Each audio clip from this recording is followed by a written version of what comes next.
Restons debout un petit instant. Précieux Seigneur, une fois de plus, nous venons dans ta divine présence par la prière. Tout d'abord, pour te rendre grâce de tout ce que tu as fait pour nous et de ce grand amour qui est dans notre cœur pour toi et pour ta parole.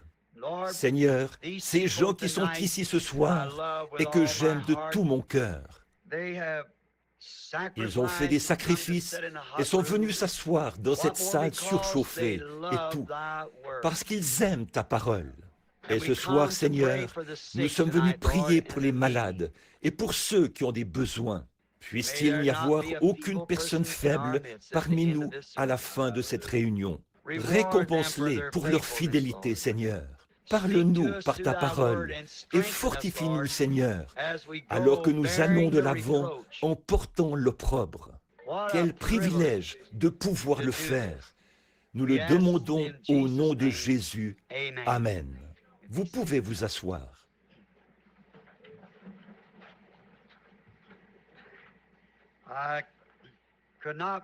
Évidemment, il me manquerait de mots pour exprimer ma gratitude à un groupe de gens comme ceux-ci qui viennent s'asseoir dans ce bâtiment.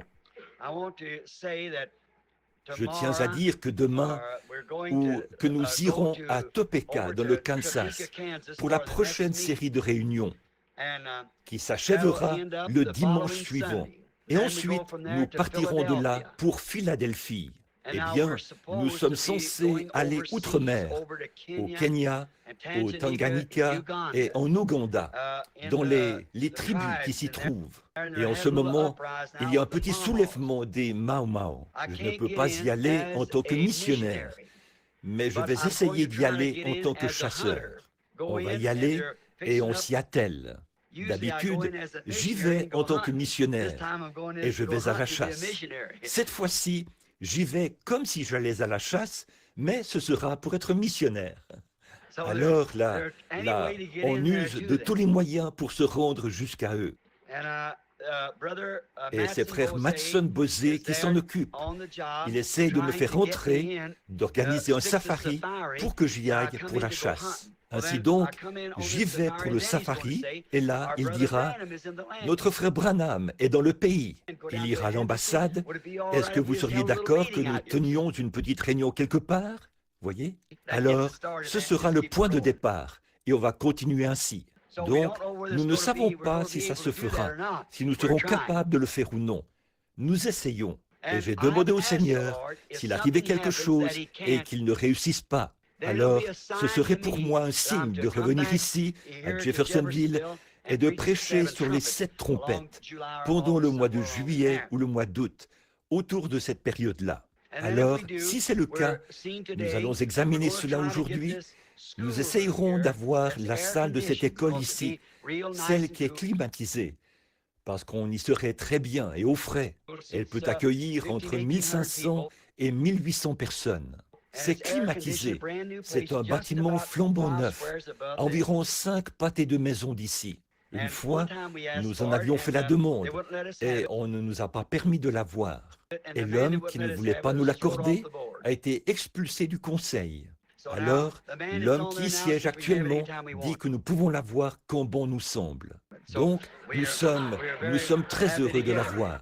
Ainsi, il nous est possible de l'avoir maintenant et dans le courant de juillet, avoir combien voudrait bien prier si c'est la volonté du Seigneur, advenant que quelque chose nous en empêche. Vous savez, j'aime l'Arizona. C'est une région merveilleuse. J'ai toujours désiré y habiter. Peux-tu remonter ça un peu, frère Ben, s'il te plaît, si c'est... Oh, ça... Oui, monsieur, oui. Ou que celui qui s'en occupe ajuste cela un tout petit peu, parce que je reviens de là. C'est vraiment... Pardon? Oh, ce sont les bons. Oh, voici l'autre ici. Je suis désolé. D'accord, frère Ben. Donc, je reviens de l'Arizona. Quand j'arrive ici, je suis un petit peu enroué à cause du changement de climat. Ici, le taux d'humidité est autour de 87, 90 et parfois 100%. Et là-bas, Ça descend jusqu'à 0. Et puis, parfois, le taux d'humidité est d'1/20 en moyenne. Vous vivez alors sous une tente à oxygène. Alors, si vous partez de là pour venir ici, vous voyez l'énorme différence que ça fait en vous. Donc, ça affecte votre voix et tout. Remets ça comme c'était, s'il te plaît, frère Ben. J'ai fait l'erreur de le remonter. Je pensais que c'était ça, mais c'est ici qu'on ajoute cela. Maintenant, priez pour nous, chacun de vous. Je vous apprécie vraiment. Billy me disait que quelqu'un nous a apporté un panier de pêche. Et tous ces petits cadeaux que vous... Je ne vous remercierai jamais assez. Je ne sais pas comment m'y prendre. Et je me sens vraiment indigne de recevoir toutes ces choses de vous. Je prie que Dieu vous bénisse, et je sais qu'il le fera, car il a dit, toutes les fois que vous l'avez fait au plus petit de ceux-ci, c'est à moi que vous l'avez fait. Et Dieu vous bénira, j'en suis certain. Bien que l'Arizona soit une si belle région, il y a une chose qui me manque, c'est vous. C'est vrai, vous me manquez tous. Peu importe où je vais, ce n'est pas vous. J'ai des amis partout dans le monde, mais ce n'est pas vous. Il y a quelque chose au sujet de ce petit groupe qui, je ne sais pas. Je pense à vous, et à Tucson, c'est une ville touristique, vous savez, et les églises font pression, vous savez. C'est un peu difficile. Elles ne sont pas très spirituelles. Et parce qu'il y a ces rivalités, c'est très fort, et ça rend les choses difficiles. Si je pouvais vous avoir tous, en plus d'avoir l'église, et qu'on soit tous là-bas, je pense que ce serait très bien, voyez. Mais je suppose que tant que ceci demeure une église, et que vous continuez d'y venir tous, je continuerai d'être ici, jusqu'à ce que Jésus revienne. Alors, priez pour moi, comme je l'ai dit il y a un instant. Je ne veux pas me répéter, mais quand je me trouve devant vous, je deviens nerveux. Je suis mélancolique, émotif, et aussi d'humeur changeante. Je suis comme ça au départ, alors ça fait que je suis tout chaviré à l'intérieur. Mais de savoir que peu importe où je vais, il n'y a aucun groupe sur Terre que je connaisse qui me soutient comme ce groupe-ci. Puisse Dieu nous rendre si inséparables que dans le royaume à venir, nous y soyons tous ensemble. C'est là ma prière. J'étais assis là, à la porte, je parlais à Bill Down il y a un instant, avant de conduire quelqu'un à Christ de nouveau dans l'autre pièce. Mais étant assis là à lui parler, il a 91 ans. Il a dit, je m'affaiblis. Mes yeux ne sont pas aussi bons qu'ils devraient l'être. Je pense qu'il y a quelques années, j'étais allé le voir.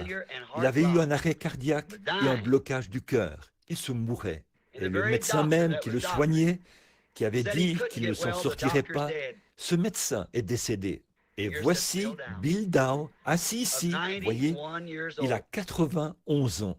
J'ai dit, Bill, vous ne pouvez plus vous rendre utile quant aux travaux terrestres et tout. Mais je demande ceci, que Dieu vous fortifie, parce que vous aimez beaucoup les réunions. Cet homme de 91 ans parcourt le pays dans une automobile, qu'il fasse chaud, sec, froid ou quoi d'autre, ça lui est égal. Il va écouter la parole. Que Dieu bénisse cette âme valeureuse. Maintenant, je vous dois encore des excuses pour vous avoir retenu comme je l'ai fait ce matin pendant 3 heures. Et je n'ai pas rendu justice au message parce que je l'ai abrégé. J'en ai laissé une partie, j'en ai sauté une autre et ainsi de suite. C'est pour cette raison que je leur ai demandé d'arrêter la bombe. Je vais la continuer quelque part où c'est frais et tout. Et je sentais la présence de l'Esprit, mais je vous regardais et je vous voyais vous éventer. Et je savais que vous aviez chaud et ça me fend le cœur. Je ne veux pas que vous souffriez, je veux que vous soyez confortable, voyez. Et ça m'accable. C'est pareil quand je vois des malades. Si je ne peux pas avoir de la compassion pour les malades, je ne peux rien faire pour eux. Je dois avoir de la compassion pour eux. Il en est de même avec vous. Je dois avoir de la compassion pour vous. Sinon, Je ne peux pas être votre frère, voyez. Je dois avoir de la compassion pour vous. Et c'est ce que je fais. Dieu sait que c'est vrai. Bon, ce soir, je vais prier pour les malades. Et je veux que cet homme, que ces hommes soient bénis. Frère Collins, Hickerson, Frère Neville, Frère Capps, les administrateurs et tout, pour les merveilleux témoignages que nous avons reçus au sujet de la façon dont vous mettez l'Église en ordre et comment chaque chose est à sa place. Je vous en suis reconnaissant. Que le Seigneur vous bénisse de vous être appliqué à exécuter cet ordre. Et à Tucson, je reçois lettre sur lettre. Frère Branham, ce n'est plus comme c'était. C'est si différent. On ressent tellement la présence bénie de Dieu. Et je suis reconnaissant pour ça.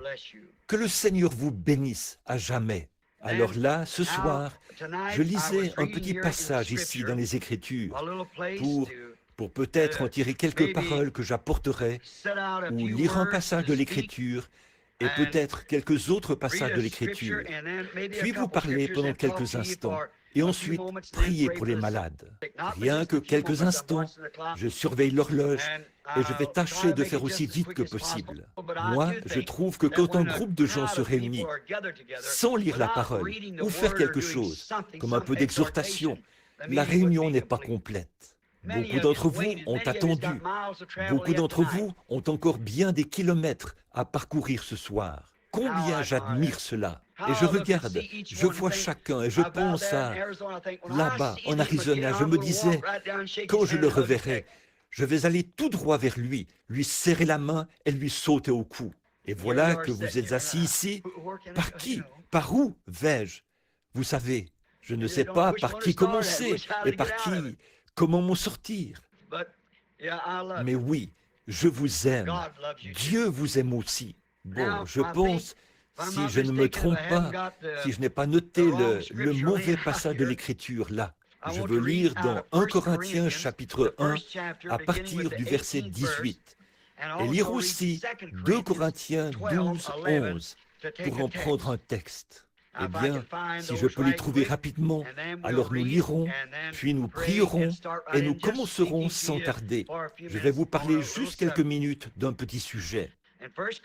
Dans 1 Corinthiens chapitre 1 à partir du verset 18. Car la prédication de la croix est une folie pour ceux qui périssent, mais pour nous qui sommes sauvés, elle est une puissance de Dieu.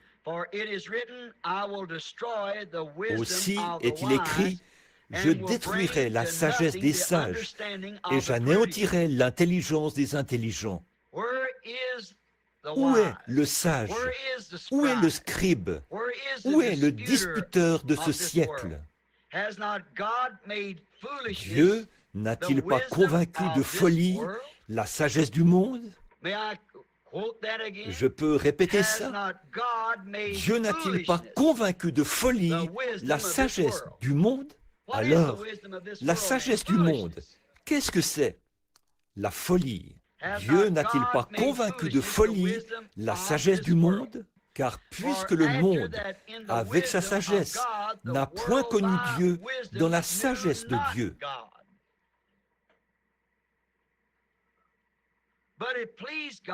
Mais il a plu à Dieu de sauver ceux qui ont cru par la folie de la prédication. Est-ce que je peux relire ce verset? Écoutez attentivement. Car puisque le monde, avec sa sagesse, n'a point connu Dieu dans la sagesse de Dieu, il a plu à Dieu de sauver les croyants par la folie de la prédication. Les Juifs demandent des miracles. Les Grecs cherchent la sagesse. Nous prêchons Christ crucifié.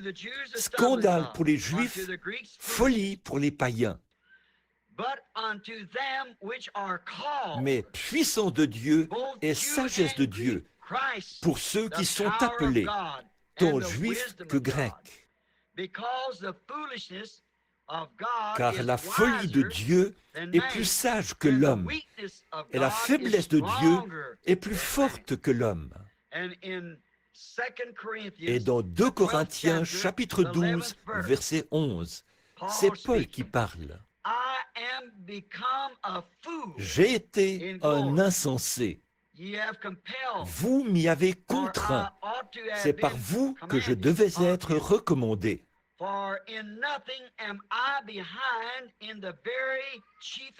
Car je n'étais inférieur en rien à l'apôtre par excellence. Quoique je ne sois rien, prions.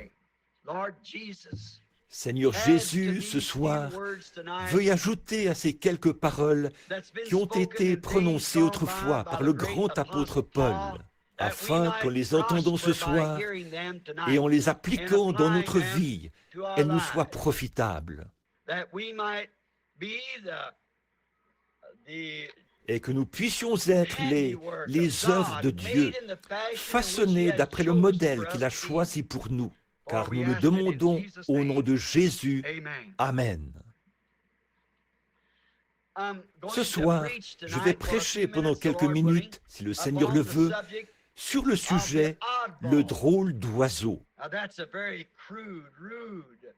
Eh bien, c'est très direct et tranchant comme choix de texte, mais c'est, je crois, ce qui présente les choses plus ou moins de la manière que je veux les exprimer. Vous savez, il y a tant de choses de nos jours qui font que les gens deviennent des drôles d'oiseaux, comme on dit. Et cette expression, si quelqu'un ne l'a jamais entendue, ça veut dire quelqu'un qui est bizarre, quelqu'un qui est étrange aux yeux d'un autre. Et sans doute que beaucoup d'entre nous sont étranges les uns pour les autres. Alors, un jour, je me promenais dans les rues de Los Angeles, en Californie, et j'ai vu une personne très étrange, aux agissements étranges. Il marchait dans la rue. Ce n'était pas un gréviste, mais c'était comme s'il faisait sa promenade de l'après-midi, tout simplement. J'ai traversé la rue pour aller voir ce qu'il faisait. Tout le monde se retournait et se moquait de lui, parce qu'il était bizarre. J'ai remarqué qu'il portait une pancarte qui pendait devant lui. Et j'ai pensé aller voir ce qui faisait que tout le monde se moque de cet homme étrange et bizarre.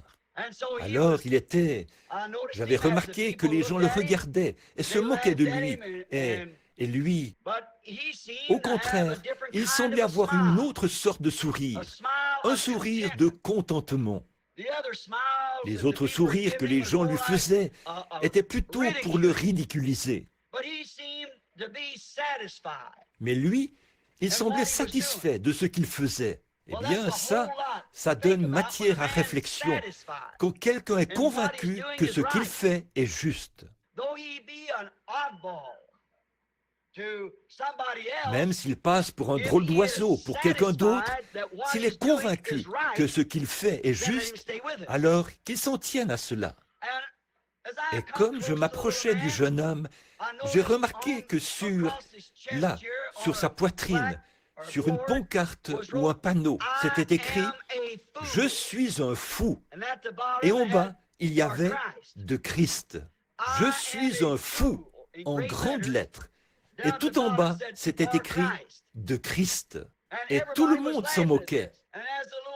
Et comme ce jeune homme se frayait un chemin à travers la foule de moqueurs et de ricaneurs, je me suis retourné pour voir ce qu'il y avait dans son dos. Et il y avait un grand point d'interrogation dans son dos. Et tout en bas, ça disait « Et toi, de qui es-tu le fou ?» Eh bien, je me suis dit que là, il avait raison, vous voyez. Mais il semblait satisfait d'être un fou de Christ. Et c'est ce que Paul a dit qu'il était devenu, un fou de Christ. Frère Troy, des hommes d'affaires du plein évangile, un de mes très bons amis, est un boucher. Et une fois, il avait contracté une sorte de microbe à la main en découpant du porc. Un homme qui s'y connaît ou une femme saurait de quelle sorte de microbe il s'agit. Mais ça vous ronge complètement. Alors, pour lui sauver la vie, ils ont dû lui amputer 3 doigts. Ainsi, il n'a que 2 doigts à une main. Mais il continue son travail de boucher. Et il y avait un jeune Allemand qui travaillait avec lui dans une boucherie, là, à Los Angeles. Alors il essayait constamment de conduire ce jeune Hollandais à Christ. Il disait qu'il était un luthérien et que ça lui convenait très bien. Il était satisfait d'être un chrétien parce qu'il faisait partie de l'église luthérienne, comme il l'avait précisé. Donc, un soir, frère Troy a eu le privilège de l'amener à l'église. Il s'appelait Henri, et Henri, en allemand, c'est Heinrich. On l'appelait donc Heini. Vous avez entendu cette appellation-là. Il a dit, Heini, ça te dirait d'aller à l'église avec moi ce soir? Bien, a-t-il dit, je crois que j'irai. Il est donc allé à une réunion à l'ancienne mode, où ils avaient une réunion de prière. Et il a été tellement repris dans sa conscience qu'il a donné son cœur à Christ. Oh, le lendemain, ce jeune Hollandais se réjouissait. De temps à autre, il marchait dans le bâtiment, les mains en l'air, en disant « Que Dieu soit loué! Merci Seigneur Jésus !» Et il a attiré l'attention de tous, de tout le monde. Vous voyez, il est devenu un drôle d'oiseau pour toute l'équipe de bouchers. Il se mettait à découper de la viande, là, il se mettait à penser au Seigneur et se mettait à pleurer. Il déposait le couteau, faisait des va-et-vient dans les allées, pas comme un hystérique, mais juste dans un élan d'amour pour Christ, en disant « Oh, comme je t'aime, Jésus !» Vous savez, en faisant les 100 pas. Le patron est arrivé et l'a vu agir ainsi. Il a vu aller marcher en pleurant. Le patron, il n'avait même pas remarqué la présence du patron. Il pensait à Jésus. Il s'est mis à marcher, les mains en l'air, les larmes coulaient sur ses joues. Et il disait, « Oh Dieu, comme je t'aime !» Et le patron lui a dit, « Heini, qu'est-ce qui a bien pu t'arriver ?» Il a dit, « Tout le monde dans l'équipe en parle. » « Qu'est-ce qui a bien pu t'arriver, Heini ?» Le jeune Hollandais a répondu, « Oh patron, il a dit, gloire à Dieu, j'ai été sauvé. » Il a dit, « Tu as été quoi ?» Il a dit, « J'ai été sauvé. » Il a ajouté, « Je suis allé avec frère Troy à une petite mission près d'ici et j'ai été sauvé. Jésus est venu dans mon cœur. Et je suis tellement rempli d'amour. » Il lui a dit, « Tu as dû aller parmi cette bande de cinglés. » Là, frère Branham utilise le mot anglais « nat », qui signifie à la fois écrou, mais aussi au figuré cinglé. Il a répondu, « Oui. » Il a dit, « Gloire à Dieu. » Il a dit, « Merci mon Dieu pour les cinglés. » Il a dit, « Vous savez, prenez une automobile qui circule sur la route et retirez-en tous les écrous, les cinglés. Il ne vous reste plus qu'un tas de ferrailles. » Eh bien, je ne sais pas, mais il me semble que le jeune Hollandais avait pas mal raison. Retirer tous les écrous, c'est ce qui maintient la chose en place. Et je pense que parfois, c'est ce qui maintient l'Église en place. C'est ce qui maintient la civilisation en place. Bon, il y a quelques jours, je revenais d'une visite à Prescott. J'observais le désert et j'ai remarqué qu'au-delà de Phoenix, ils ont les jardins japonais.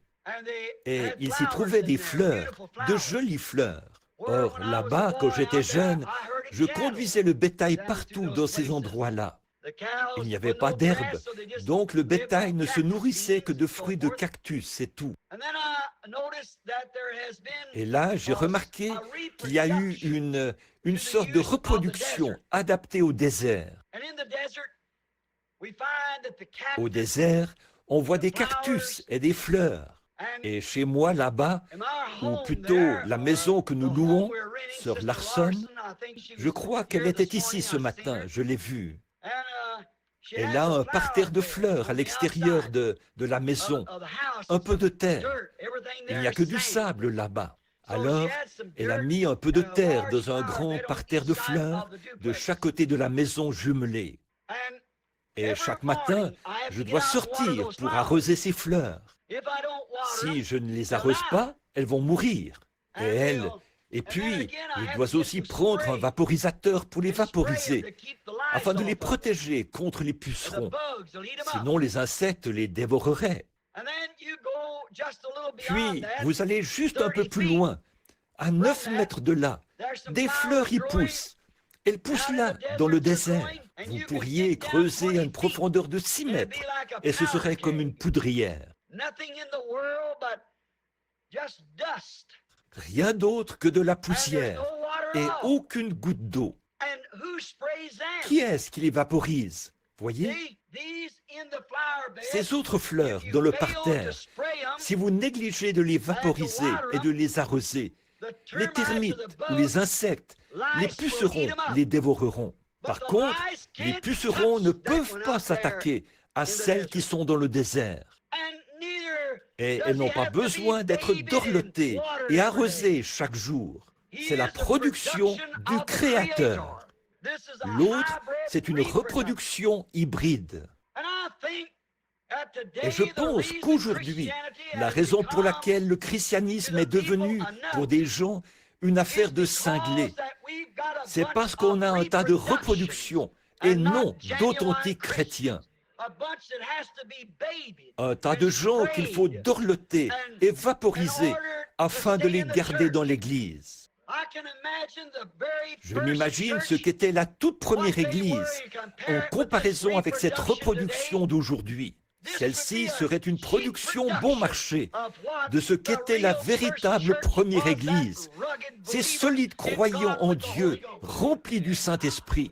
On n'avait pas besoin de les dorloter, on n'avait pas besoin de leur donner une tape dans le dos et leur dire qu'on les accepterait dans celle-ci, que s'ils en avaient marre de celle-là, ils pourraient aller dans une autre, qu'on ferait d'eux des diacres s'ils quittaient l'autre pour se joindre à nous. Ça, c'est une reproduction hybride. Je pensais à la peinture originale de Michel-Ange, je crois, la Sainte Seine. Je pense que c'est lui qui l'a peinte. Est-ce que vous vous rendez compte de ce que cette peinture originale pourrait vous coûter? Même des milliers de dollars ne suffiraient pas pour se procurer l'original, parce que c'est hors de prix. Sa valeur est extrêmement élevée. Mais vous pouvez en acheter une reproduction bon marché pour environ 2 dollars. C'est pourquoi, de nos jours, les gens ne peuvent pas comprendre la robustesse des véritables et authentiques croyants. Ils sont devenus des cinglés. Vous savez, le monde devient tellement encrouté dans ses habitudes que de temps à autre, on a besoin d'un cinglé pour redresser tout ça. Il faut que quelqu'un d'un peu différent entre en scène et qu'il soit un cinglé pour cette génération-là. Je me demandais l'autre jour, qui en est capable? Qui, de nos jours, n'est pas cinglé?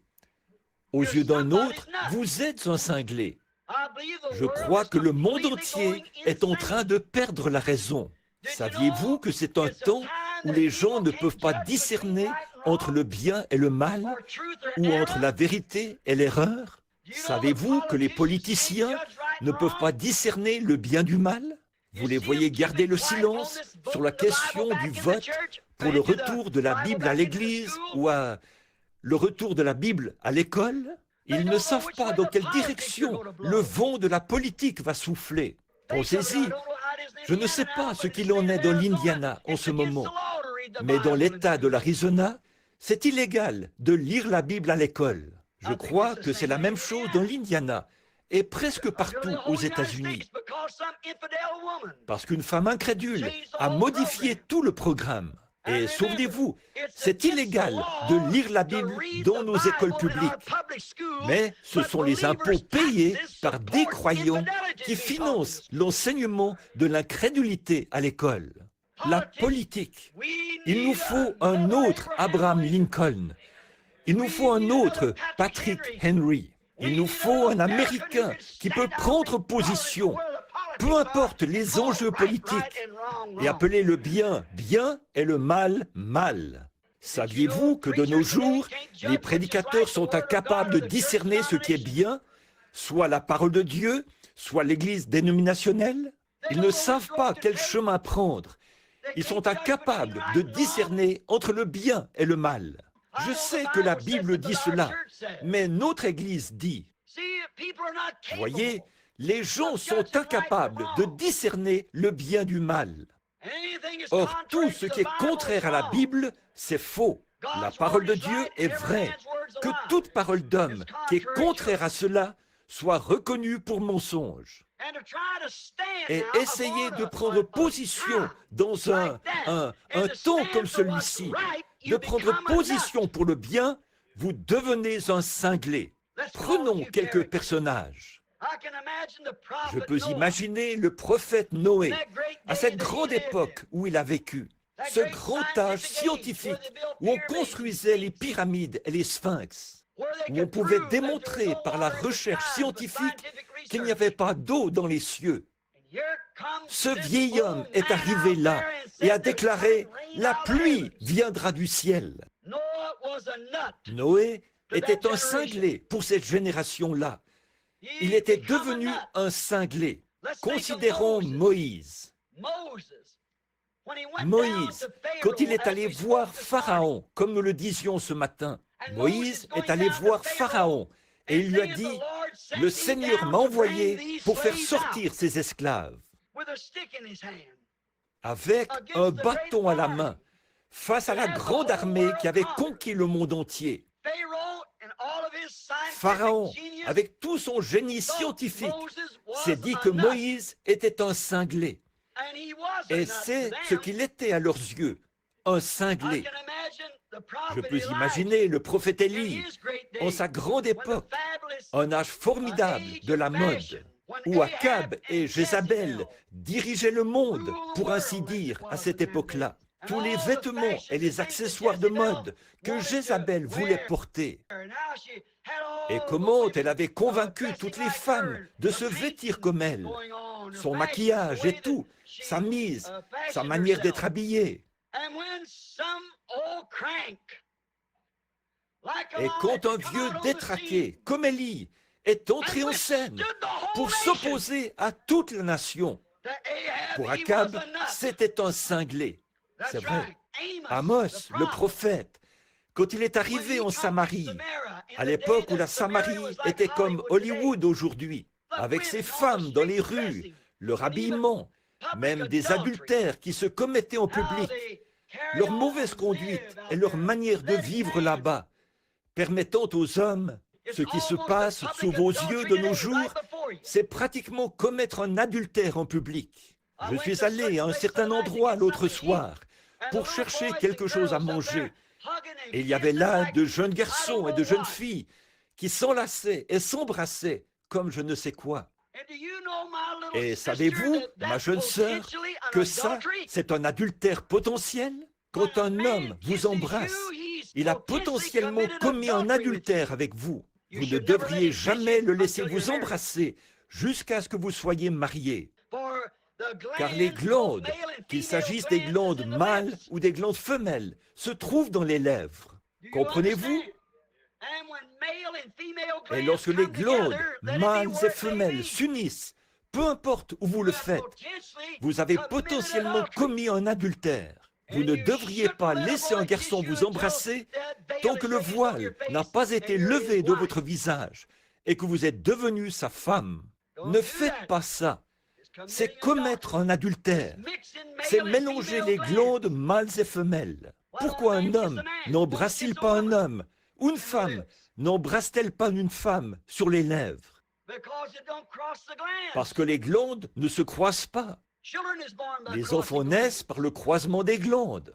Donc, encore une fois, c'est pratiquement l'adultère en public, partout. Regardez ce qu'on montre à l'écran et tout. Ces caresses et ces mauvaises conduites. Pas étonnant que l'immoralité soit à la hausse. Comment peut-il agir ainsi?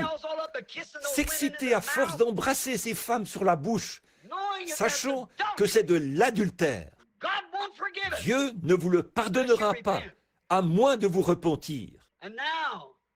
Et là, quand il est arrivé, ce grand prophète, Amos, il est connu comme l'un des prophètes mineurs, parce qu'il y a très peu d'écrits à son sujet.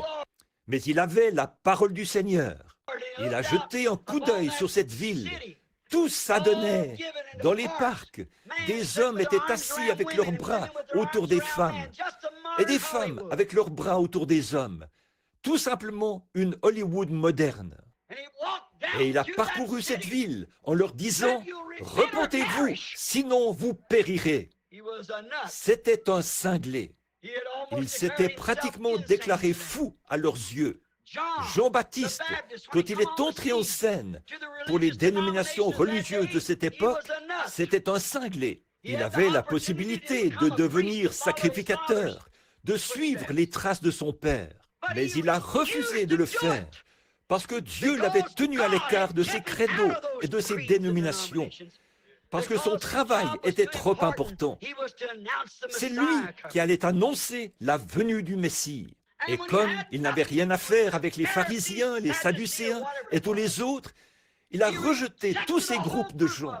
Et il leur a dit, ne vous mettez pas à dire, nous avons Abraham pour père, car je vous déclare que de ces pierres, Dieu peut susciter des enfants à Abraham. Pour le monde religieux de son époque, c'était un cinglé. C'est vrai.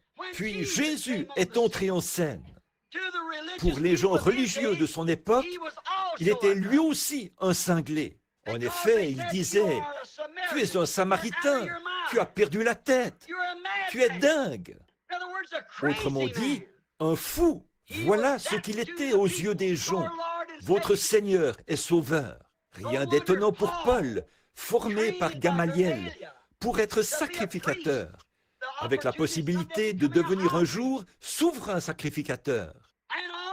Alors qu'il était en route pour Damas, il a été frappé par une lumière surnaturelle. Il a levé les yeux, lui qui était juif et qui savait que c'était cette colonne de feu qui avait conduit son peuple. Il a dit, « Seigneur, qui es-tu » Et il a répondu, « Je suis Jésus. » Et lorsqu'il a renoncé à son instruction, il a renoncé à toute la théologie qu'il avait apprise dans les écoles pour devenir un prédicateur de rue ordinaire. C'était un cinglé. Il a dit, « Je suis devenu un insensé. » Et les gens pensaient qu'il était fou, qu'il avait perdu la raison. Il a dit à Festus, « Je ne suis pas fou. » Il venait de connaître le Seigneur. Cependant, connaître le Seigneur au sein d'un groupe religieux, j'espère que vous ne manquerez pas ceci. Connaître Jésus de nos jours au sein d'un groupe religieux fait de vous un cinglé. Ça n'a pas changé. Je pourrais m'étendre longtemps là-dessus, mais je veux me dépêcher à cause de la ligne de prière. Martin Luther, ce jeune prêtre allemand qui un jour tenait en main l'Eucharistie, il l'a jeté sur les marches et a dit, « Ceci n'est pas le corps de Jésus-Christ. Ce n'est que du pain qu'on a fait cuire là-bas. » Puis il a déclaré, « Le juste vivra par la foi. » Pour l'Église catholique, c'était un cinglé. On aurait pu l'assassiner pour ça, mais c'était un cinglé.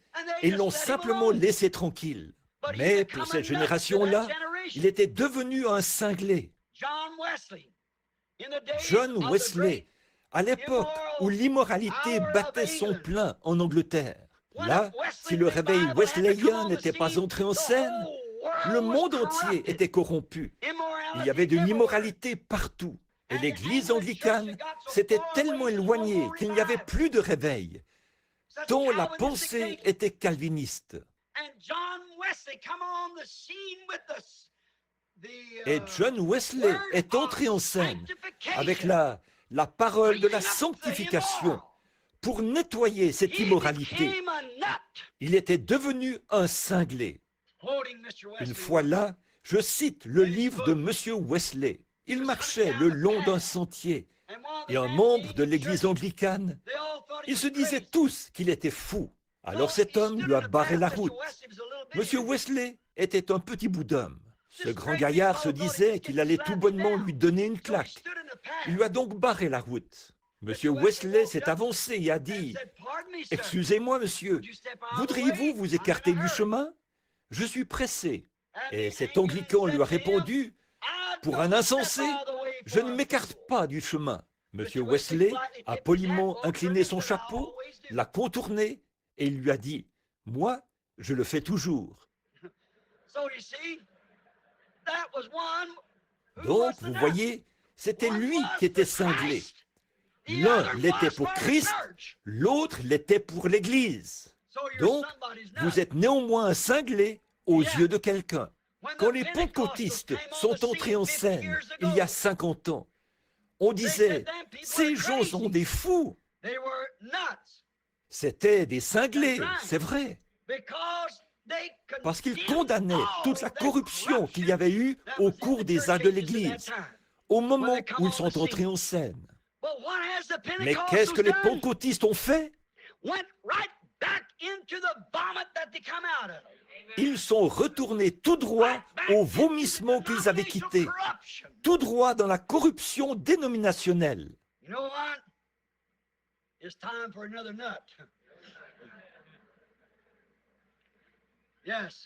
Vous savez quoi?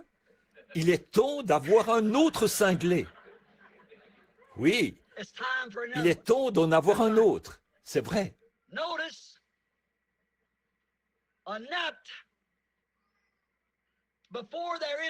Remarquez, un écrou.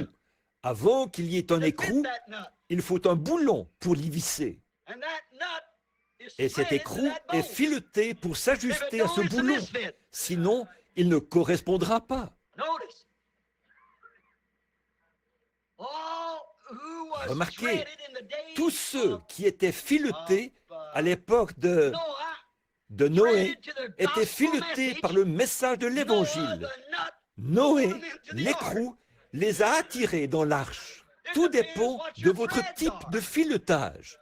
Ce sur quoi vous êtes ajusté. Si vous êtes fileté pour vous ajuster au monde, il vous attirera. Si vous êtes fileté pour vous ajuster à la parole, elle vous attirera. Tout dépend du filetage auquel vous correspondez, de l'écrou que vous suivrez. Mais Noé, étant un cinglé de la parole de Dieu, un cinglé pour cet âge scientifique et pour l'âge religieux dans lequel il vivait, il a attiré dans l'arche ceux qui devaient être sauvés. Amen.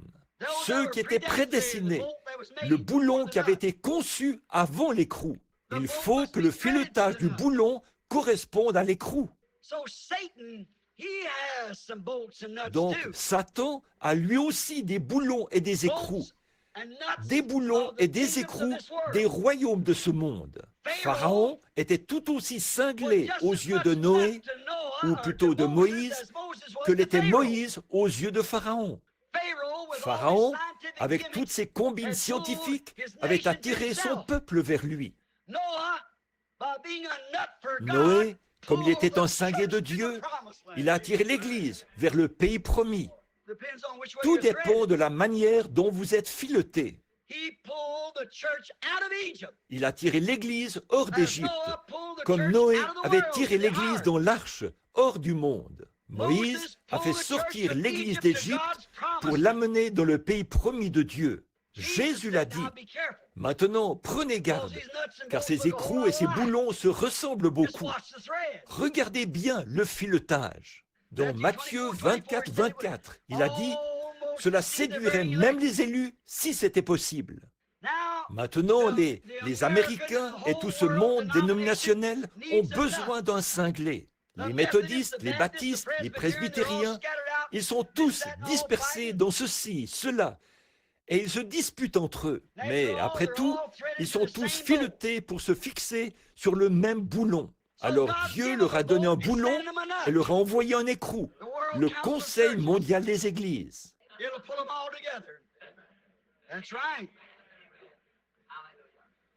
Ça va les rassembler tous, c'est vrai. Certainement qu'il le fera. Le Conseil mondial, c'est ça qui va les rassembler. Vous savez, c'est arrivé ici il n'y a pas longtemps. Toute chose qui arrive, toute cause a sa raison d'être. Les femmes veulent se déshabiller. Elles voulaient porter des shorts. Et elles voulaient continuer d'être membres d'église. Elles voulaient porter tous ces kinis ou le nom que vous donnez à ça. Elles veulent faire ça tout en étant membres d'église. Elles veulent pousser des cris, s'époumoner et danser, adorer. C'est une façon d'adorer. Maintenant, si j'avais le temps, je vous le prouverais. C'est un culte des démons, de danser de cette façon et de faire ces choses. Je peux vous le prouver dans les pays païens. Ils voulaient adorer et maintenir leur témoignage, tout en restant membres d'église. Alors Dieu leur a donné un cinglé, 2 ou 3. Un qui s'appelle Elvis Presley, un autre Pat Boone, puis Ernie Ford. Ils peuvent chanter des cantiques et tout le reste, et prétendre néanmoins qu'ils sont chrétiens. Ce sont des écrous. Ils ne sont pas filetés pour la parole, c'est vrai. Bon, j'ai dit que j'allais finir dans une demi-heure, et mon temps est écoulé. Mais écoutez, le monde veut un écrou. Le diable s'assure qu'il l'est. Ils sont déjà filetés pour cela. Mais alors que le monde est en train d'être fileté pour un écrou, il y a un peuple qu'on appelle l'épouse. Elle aussi est filetée. Aussi sûr que je me tiens ici, Dieu leur enverra un écrou qui tirera l'épouse hors de ce chaos pour l'amener dans la présence de Dieu. Ce sera un écrou fileté par la parole.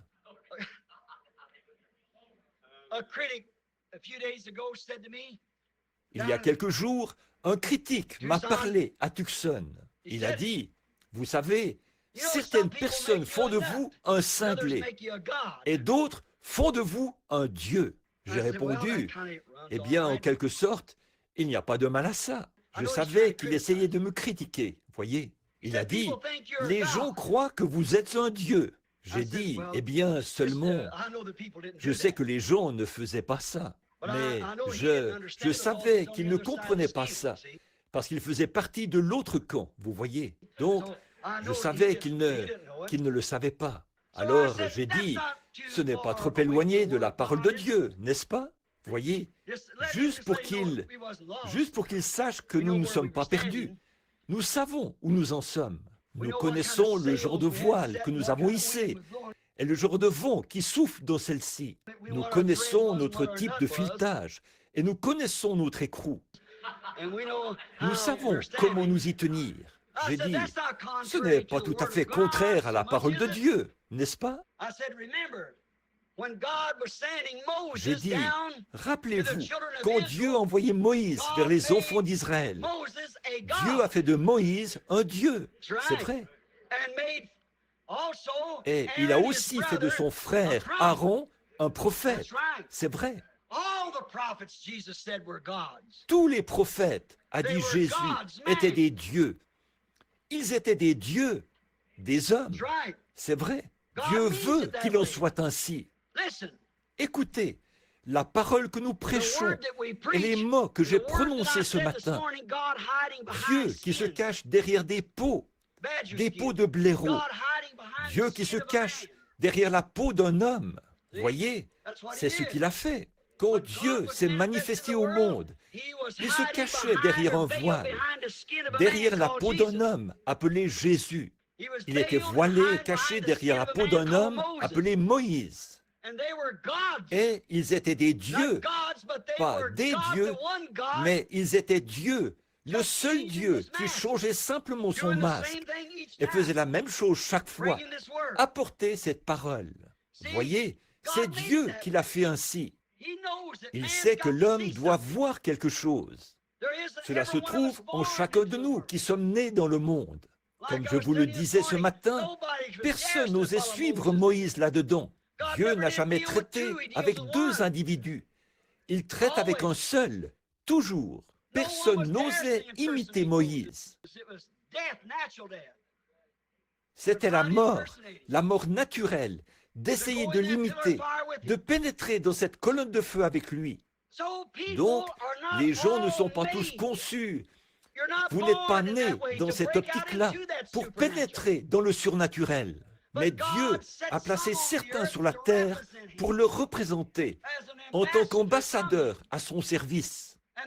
Et cet ambassadeur est établi par Dieu pour pénétrer dans la glorieuse dimension inconnue du surnaturel, discerner et rapporter des choses que la pensée naturelle ne peut pas percevoir. Ça révèle le mystère de Dieu, annonce les choses qui sont en cours, les choses qui ont été et les choses qui sont à venir. Qu'est-ce que c'est? C'est Dieu, Dieu derrière des peaux humaines. C'est tout à fait vrai. Sam Conley habite à Tucson. Il était venu ici une fois, il y a bien des années, en compagnie de M. Kidd. Et il avait été guéri d'un ulcère qu'il avait depuis de nombreuses années. Lorsque j'y suis allé l'automne dernier, Sam avait un calcul qui avait été examiné par le spécialiste là-bas, à Tucson. C'était aussi gros qu'une bille. Frère Sam Conley, beaucoup d'entre vous ici le connaissent.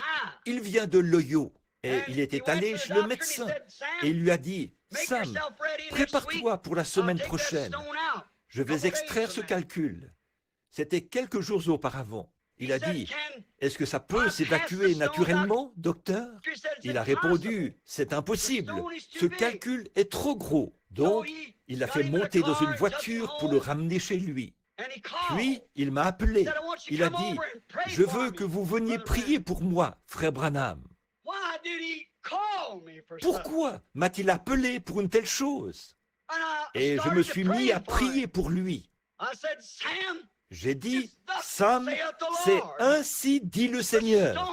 Le calcul va s'évacuer naturellement. » Et le lendemain matin, il est allé porter le calcul au médecin.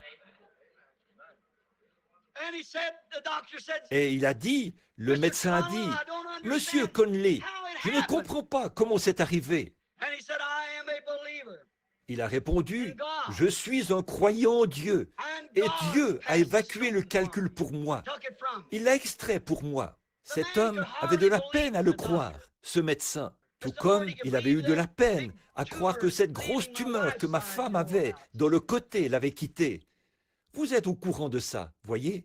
Donc il a dit, environ 6 mois plus tard, c'est-à-dire il y a environ 2 ou 3 semaines, Sam Conley a été terrassé par une grave maladie de cœur. Je ne connais pas le nom, un infarctus ou une espèce de blocage du cœur, ou peu importe ce que c'est. C'est très dangereux.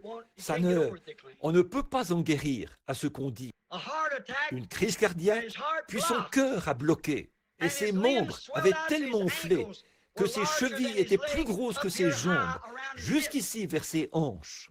Donc, on l'a amené chez le médecin. Le médecin a dit, « Amenez-le à la maison tranquillement, ou à l'hôpital. » Sam m'a dit, « Je ne veux pas aller à l'hôpital. » Il a dit, « Amenez-le à la maison et mettez-le au lit.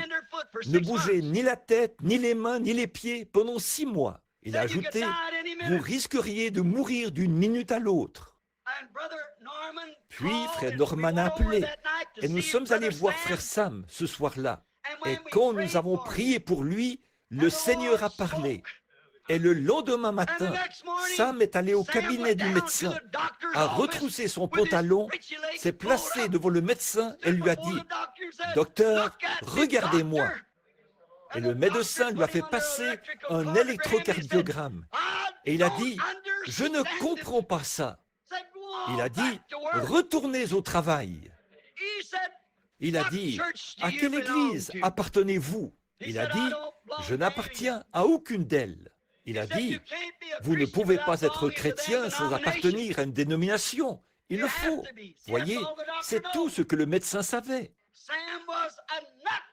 Pour lui, Sam était un cinglé.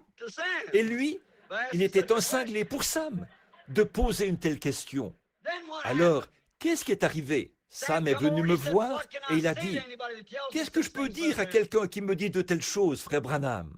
Dites-leur que vous appartenez à la seule et unique Église. On n'y adhère pas, ce n'est pas une dénomination, on y entre par une naissance. » Il y a environ 6 mois, une jeune dame s'appuyait contre le sein de sœur Norman. Son nom m'échappe. Une très jolie jeune femme d'environ 30 ans. Elle et son mari s'étaient séparés. Elle souffrait de leucémie. Elle était dans un état tel qu'elle n'arrivait pratiquement plus à se déplacer. Finalement, les choses ont empiré au point que les médecins ont dû l'aliter. Et les médecins lui rendaient visite en attendant que sa dernière heure arrive. Ils lui donnaient jusqu'au mercredi suivant. Elle devait mourir au plus tard le mercredi. Et d'une façon ou d'une autre, Madame Norman l'a fait sortir du lit et l'a amenée. Elle devait la maintenir assise dans une chaise. Et comme la jeune femme était assise là, se balançant d'avant en arrière, aussi grisonnante qu'elle pouvait l'être, le teint jaune, à cause du cancer, de la leucémie. J'ai dit, eh bien, je peux prier pour vous, ma sœur. Et elle essayait de parler, les larmes aux yeux. Elle a dit, je lui ai dit, êtes-vous chrétienne? Elle a répondu, je suis méthodiste. J'ai dit, je vous ai demandé si vous étiez chrétienne. Elle a dit, voulez-vous dire si j'appartiens à l'église chrétienne? J'ai dit, non, madame, je veux dire, êtes-vous né de l'Esprit de Dieu et aimez-vous le Seigneur Jésus? Elle a dit, eh bien, j'ai toujours appartenu à l'église. J'ai dit, si Dieu vous laisse vivre, me promettez-vous que vous reviendrez me voir pour que je vous montre le chemin du Seigneur plus clairement? Elle a dit, je promets à Dieu n'importe quoi. S'il épargne ma vie, je le servirai. Au même instant, une vision est apparue. J'ai dit, ainsi dit le Seigneur, ne vous préparez pas, déchirez vos arrangements funéraires pour après-demain. C'était le lundi et elle devait mourir le mercredi. Vous n'allez pas mourir.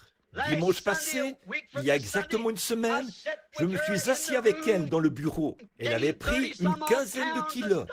Le médecin a dit qu'on ne pouvait plus trouver la moindre trace de leucémie. Elle voulait en savoir plus. Et je l'ai envoyée là-bas, dans un fossé d'irrigation, pour se faire baptiser au nom de Jésus-Christ. Selon la voie du Seigneur. C'est peut-être cinglé, mais si je suis élevé, j'attirerai tous les hommes à moi. Je suis allé rendre visite au jeune homme qui enregistrait les bandes ici, Léo Mercier. Il a un parc de maisons mobiles. J'avais prié pour certaines personnes et j'avais prié pour une petite dame du nom de Locard, je crois. Et elle avait subi 14 opérations pour le cancer. Les médecins l'avaient condamnée. J'avais prié pour elle et je lui avais dit qu'elle ne mourrait pas, mais qu'elle vivrait. Et on n'en trouve plus la moindre trace. À cause de ça, 28 membres de sa famille qui étaient là ont été sauvés et remplis du Saint-Esprit. C'est peut-être cinglé, mais ça attire tous les hommes qui veulent venir à lui. C'est fileté par la parole. Vous voyez ce que je veux dire? J'ai reçu une lettre qui est arrivée avant-hier. C'est dans mes dossiers, là derrière. L'automne dernier, pendant une partie de chasse, ou plutôt le printemps dernier, c'était il y a un an, un jeune Indien du nom d'Oscar, avec qui nous allons à la chasse, là, dans les chemins. C'est là que l'on du Seigneur, comme je vous l'avais dit ici même, allait amener ce caribou et ce grizzly argenté. Vous vous en souvenez tous. Alors, ce jeune homme, quand je suis entré il est entré dans la tente le printemps dernier. Et quand Bad m'a demandé d'implorer la bénédiction, il avait enlevé ses gants. Il faisait du cheval. Il a enfilé ses gants et il était prêt à partir. Il était catholique. Il ne voulait rien avoir à faire avec ça. L'automne dernier, lorsqu'il en a eu l'occasion, il se trouvait à mes côtés, alors que sa mère se mourait d'une crise cardiaque là-bas. Il a dit, ne voulez-vous pas revenir et prier pour elle? Je suis retourné dans la petite cabane des Indiens là-bas. Et là, ils s'étaient tous rassemblés autour de cette mère. Alors qu'elle se mourait, elle ne parlait pas un mot d'anglais.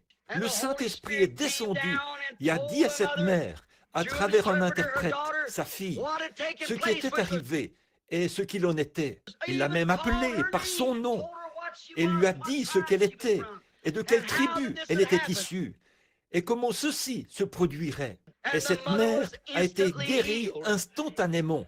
Et le lendemain matin, je suis retourné les voir. Je devais parcourir 60 kilomètres à cause d'une brebis. Ils étaient tous assis là. Elle était toute montée sur un cheval pour retourner faire sécher de la viande d'orignal. Et j'ai dit, hier soir, que je priais, j'ai dit, notre Père qui es aux cieux. J'ai dit, Louise, c'était une prière catholique. Vous avez tous emboîté le pas. Et ensuite, bien entendu, je vous ai laissé. Et j'ai dit, maintenant, je vais simplement remercier Dieu. Nous ne récitons pas des prières, nous prions. Elle a répondu, nous, plus être catholiques. Elle a dit, nous croire comme vous croire.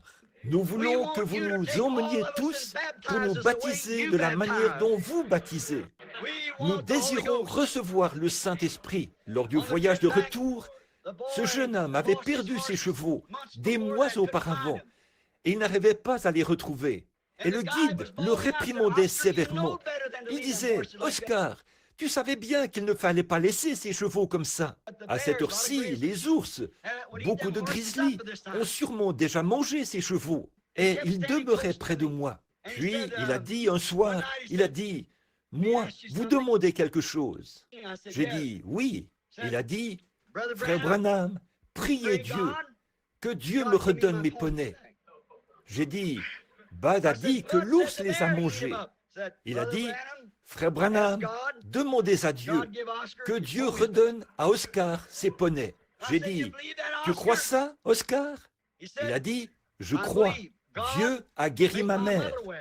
Dieu vous a dit où était ours, où était gibier. Ce Dieu qui sait où est gibier, sait où est mes chevaux. Voyez? Il y a un an, alors que je me tenais là avec Fred Sothman, qui est ici ce soir, et mon fils, Billy Paul, le Saint-Esprit est descendu. J'ai dit, « Oscar, tu retrouveras tes poneys.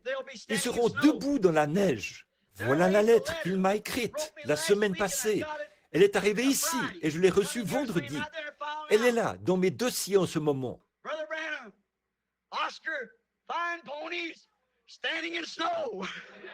Frère Branham, Oscar retrouvé poney debout dans la neige. Comment ils ont survécu?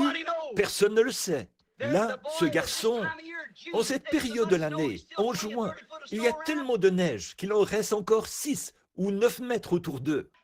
Comment ont-ils pu passer tout l'hiver là, dans ce canyon?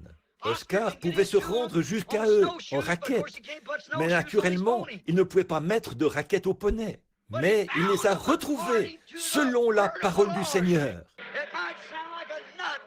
Ça peut avoir l'air cinglé. Croyez-y juste une fois. Tout dépend de votre type de filetage. Alors, ça ne peut pas être fileté par une dénomination. Ça ne peut qu'être fileté par la parole.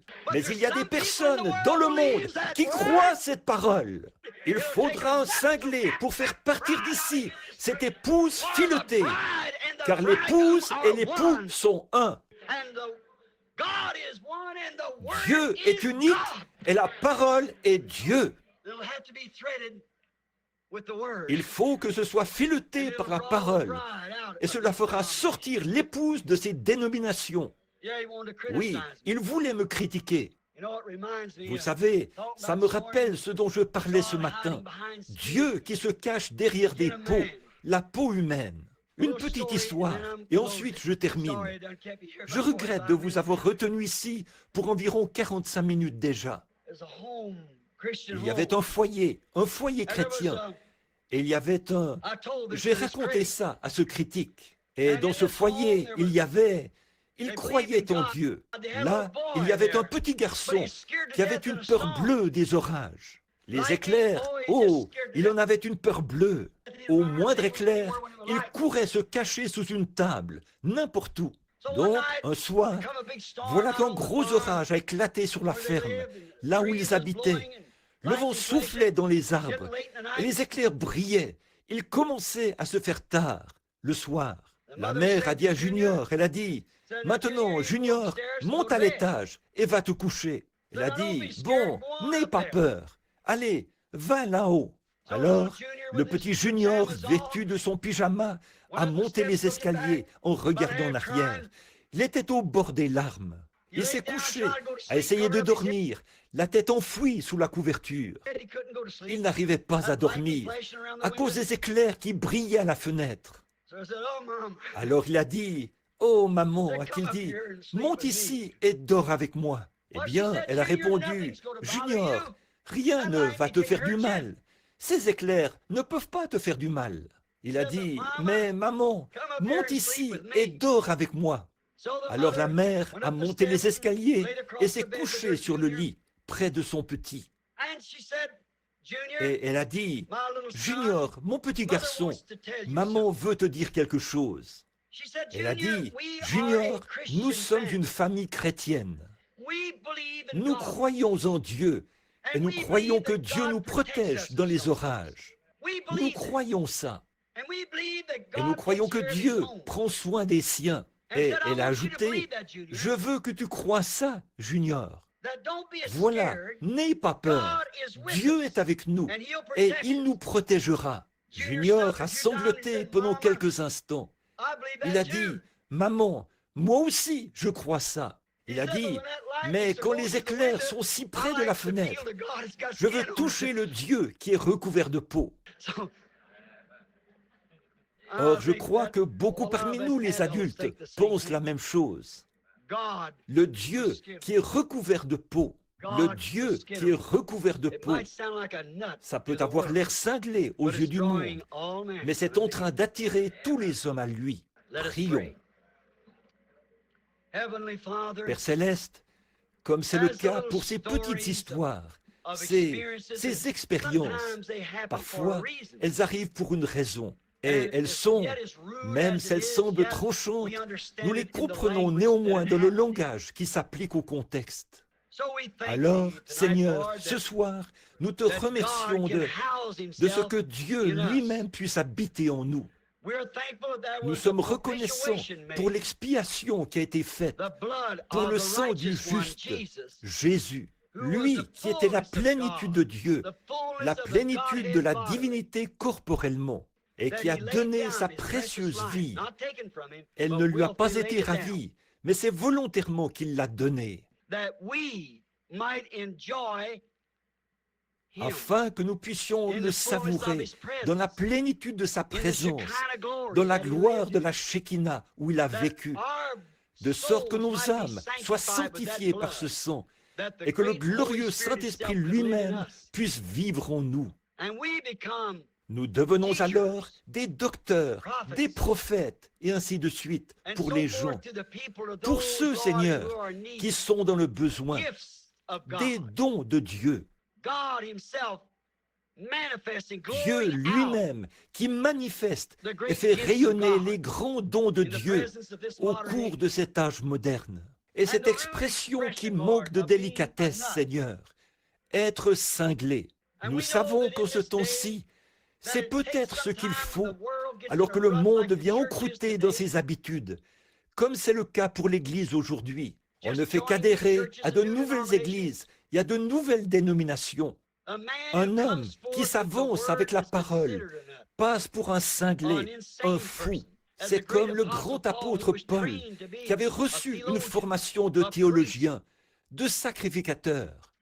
Et pourtant, il a dit qu'il était devenu un insensé pour la gloire de Dieu.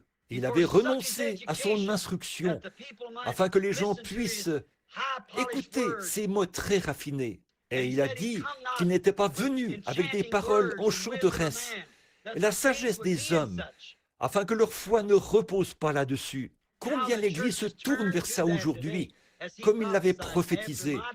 Après mon départ, il s'introduira des loups qui n'épargneront pas le troupeau. Mais il a dit qu'il était venu vers eux avec la puissance et les manifestations du Saint-Esprit, afin que leur foi soit en Dieu. Père, il est devenu un insensé aux yeux du monde pour avoir connu Jésus. Et c'est pareil pour nous aujourd'hui, Seigneur. Il y a des gens assis ici qui sont traités de fous parce qu'ils sont prêts à mettre leur confiance en Dieu pour leur guérison, pour leur destination éternelle. Ils mettent leur réputation au jeu en l'adorant. Ils lui rendent grâce, le louent, donnent à leur esprit la liberté d'adorer Dieu. On les traite de fous. Mais tu as dit que la folie de Dieu, si nous sommes des insensés, est plus forte et plus sage que la sagesse des hommes. Car l'homme, par sa sagesse, n'a pas connu Dieu. Mais par la folie de la prédication, il a plu à Dieu de sauver ceux qui pouvaient être sauvés. Ô Dieu, nous prions que le grand auteur de cette parole vienne ce soir pour guérir les malades et sauver les perdus. Nous le demandons au nom de Jésus. Amen. Je vais faire une comparaison avec Dieu afin que vous ne soyez pas dans la confusion sur ce que j'ai dit aujourd'hui. Dieu est un gros diamant, l'Éternel. Et quand un diamant est extrait de ces pierres bleues en Afrique, j'ai été dans les mines et je les observais dans les grands, la manière dont on traite cela pour en extraire le diamant, comment on les passe dans le concasseur pour en dégager les gros diamants au feu bleu et les diamants noirs. Ils n'ont pas vraiment de forme, une forme précise. Ce sont simplement de grosses pierres. Et en réalité, à ce moment-là, il n'y a pas de feu en eux. Ce n'est qu'un diamant, une pierre. C'est rond et lisse dans la plupart des cas. Mais il faut que ce diamant soit taillé. Au fait, c'est illégal d'en posséder un qui ne soit pas taillé. Il faut que ce soit taillé. Et il vous faut avoir le reçu de celui qui vous l'a vendu, parce qu'il valent des millions de dollars. Et je compare Dieu à ce diamant. Or, un diamant est taillé de telle sorte qu'il va refléter ce qui le compose, le feu qui se trouve dans le diamant. Et il faut qu'il soit taillé pour ressortir chaque petit prisme, chaque petite facette, les trois angles. Prenez les trois angles d'un diamant, une lumière qui frappe sur ce prisme à base triangulaire fera refléter 7 couleurs. Voyez, ça produira 7 couleurs. Et maintenant, remarquez, Dieu a été blessé pour nos transgressions, brisé pour nos iniquités. Voyez, il a été taillé, brisé, ce grand diamant, afin que de lui les dons puissent se refléter dans l'Église. Et il ne s'agit pas de la lumière. En effet, la lumière doit se retirer quand le soleil ne l'éclaire plus et retourner où il a été taillé. Mais chaque petit fragment qui provient de cet éclat n'est pas détruit. Cela va servir. Une bonne partie sert à faire des aiguilles de phonographe. Et ces aiguilles, faites des éclats du diamant, font ressortir. Ce sont elles qui font ressortir la musique qui a été enregistrée sur un disque. J'espère que vous voyez ce que je veux dire. L'éclat qui vient de Christ, le don qui vient de Christ, une fois placé sur la Bible, il annonce aux croyants les mystères cachés de Dieu. Il connaît le secret du cœur. Il connaît chaque personne. Croyez-vous cela? Ce ne serait pas au diamant de dire « Est-ce que vous voyez ce que je suis ?» Son origine s'en charge. Le diamant est un diamant parce qu'il s'est détaché d'un diamant. Et c'est ainsi que sont les dons de l'Esprit. En une personne, c'est une partie de ce diamant. Cela est envoyé, c'est descendu et c'est venu sous forme de dons d'interprétation, de prédication, d'enseignement. Il y a 5 dons spirituels: apôtres, prophètes, docteurs, pasteurs, évangélistes. Et ils servent tous à l'édification du corps de Christ. Et aussi sûr qu'il y a des docteurs, des pasteurs, il doit y avoir des prophètes. Nous le savons. Et nous croyons que Dieu doit être manifesté au dernier jour parmi son peuple, à la semence élue, selon la Bible, sous la forme d'un prophète. C'est tout à fait conforme à la parole. Non pas que l'homme soit Dieu, c'est plutôt le don qui est Dieu. Voyez? Et c'est ça l'aiguille. Or, une épingle ne va pas jouer ce disque correctement. Une aiguille à coudre ordinaire ne le fera pas jouer correctement. Par contre, un diamant, c'est ce qu'il y a de mieux. Ce qui fait ressortir le son clairement, c'est une aiguille à pointe de diamant. Puisse Dieu, ce soir, que le disque de votre vie, tout ce qui ne va pas chez vous, tout ce que vous désirez de Dieu,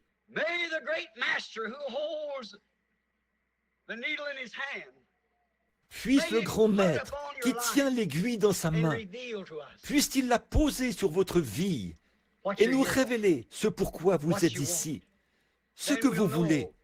Alors nous saurons qu'il est ici. Père Céleste, veux nous l'accorder avant que je commence cette ligne de prière.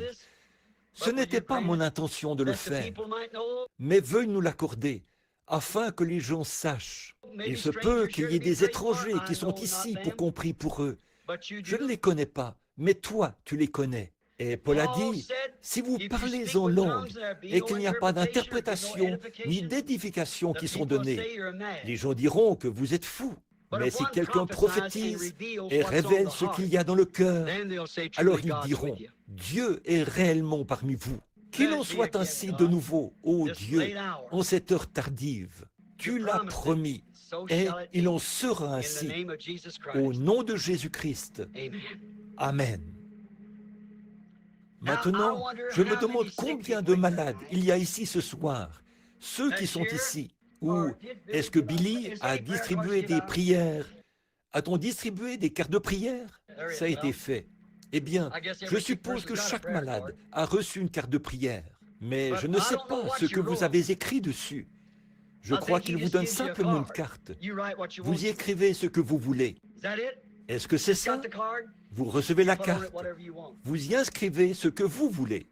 Je ne vous connais pas. Combien ici savent que je ne vous connais pas? Et pourtant, vous êtes malade. Et vous pourriez dire ceci, ce que je vous ai entendu dire aujourd'hui, Dieu derrière des peaux, Dieu derrière une peau humaine qui se voile. Mais si vous avez des yeux spirituels, vous pourriez les ouvrir et le voir qui il est. Et vous croyez cela. Jésus a dit, celui qui croit en moi, les œuvres que je fais, il les fera aussi. Il en fera davantage, car je m'en vais au Père. Maintenant, si vous croyez de tout votre cœur, combien ici sont malades et savent que je ne vous connais pas, que je ne connais pas ce qui ne va pas chez vous? Levez simplement la main, dites, je suis malade, j'ai un besoin. Combien ont des désirs dans leur cœur? Pas la maladie, mais des désirs. Vous savez ce que je... Très bien. Il n'y a pas une seule personne, à ce que je vois, qui n'a pas levé la main. Maintenant, je ne sais pas. Je connais cet homme qui est assis ici. Je suis sûr que c'est frère James. Et je pense que c'est sœur James. Frère Ben, je le connais. Rien que vos visages parfois. Le frère qui prend les photos. Mais que quelqu'un là au fond, n'importe où, juste, je lance ce défi sur la base de ce message comme je termine. Savez-vous que Dieu a promis que ceci arriverait dans les derniers jours? Il a fait la promesse, voyez? Eh bien, je ne peux pas faire arriver cela. Voyez, je ne peux pas le faire. C'est lui qui doit le faire. C'est lui qui le fait, pas moi. Mais je crois en lui.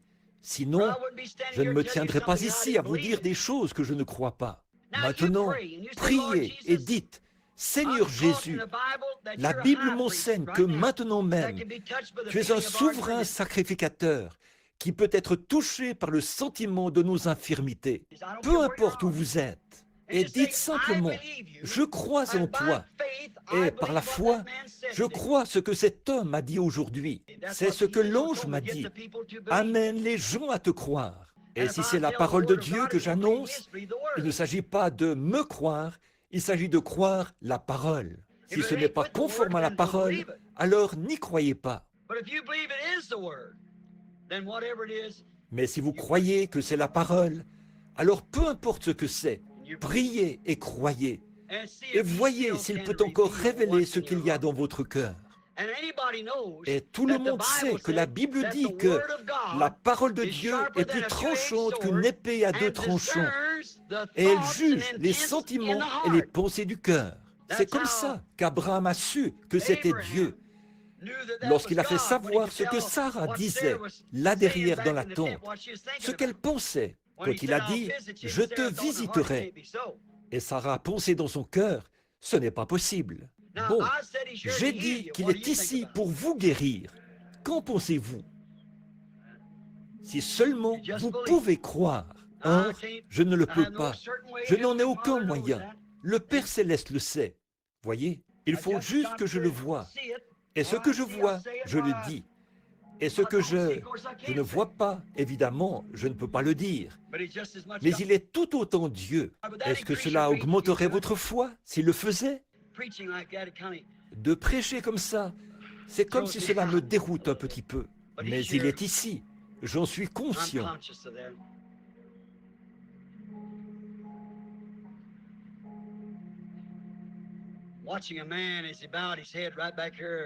J'ai observé cet homme qui a courbé la tête, juste là, au fond. Sa femme est assise près de lui. Elle prie aussi, juste là. Vous avez quelque chose sur votre cœur. Votre femme est en train de prier. Vous avez un fardeau sur votre cœur. C'est pour votre belle-mère. C'est vrai. Croyez-vous que Dieu peut me dire ce qui ne va pas chez votre belle-mère? Je ne vous connais pas. Nous sommes des inconnus l'un pour l'autre. Donc, c'est vrai? Croyez-vous que Dieu peut me dire ce qui ne va pas chez elle? Elle n'est pas ici. Je vois une grande distance. Elle est à l'est d'ici. Elle est dans l'Ohio. C'est vrai. Elle souffre d'une maladie du sang. Demandez à votre femme de prendre ce mouchoir sur lequel elle pleure et de le poser sur elle. Ne doutez pas, elle se rétablira. Croyez-vous cela? Voici une jeune dame qui est assise juste ici devant moi. Elle pleure. Quelque chose ne va pas chez cet enfant. Je ne sais pas. Non, il n'y a rien qui ne va pas. Elle a simplement un désir. Elle désire recevoir le baptême du Saint-Esprit. C'est ainsi dit le Seigneur. Croyez, mon enfant, vous allez le recevoir. C'est vrai. Ne doutez surtout pas. Voici une dame assise ici, au bout de la rangée. Elle prie. Je suis un inconnu pour elle, mais elle est couverte d'une ombre. Vous avez subi des opérations. Nous sommes des inconnus l'un pour l'autre, je suppose. Je ne vous connais pas. Vous ne me connaissez pas, à moins peut-être d'avoir entendu parler de moi. Vous n'êtes pas d'ici. Vous êtes une inconnue parmi nous. Vous êtes du Wisconsin. La ville, c'est Milwaukee. Et votre problème, c'est le cancer. C'est sur votre sein. Vous avez subi des opérations l'une après l'autre, mais sans succès. Puis cette foi qui a touché le bord de son vêtement. Croyez cela maintenant même. Faites-la pénétrer dans votre cœur. Cela s'accomplira. Ayez la foi.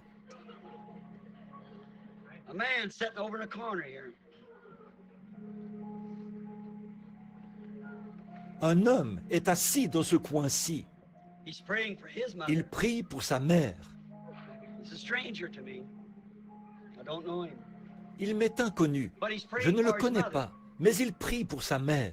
Et sa mère a la même chose que cette femme, un cancer. Ou plutôt, elle en a peur, c'est ça. Il y a un homme pour qui vous priez. Et cet homme souffre du dos. Il est aussi, je le vois, en état d'ivresse. C'est un alcoolique. C'est votre frère. Vous n'êtes pas d'ici. Vous êtes de l'Illinois. Croyez-vous que Dieu peut me dire votre nom? Farmer. Pas vrai? Levez la main. Croyez.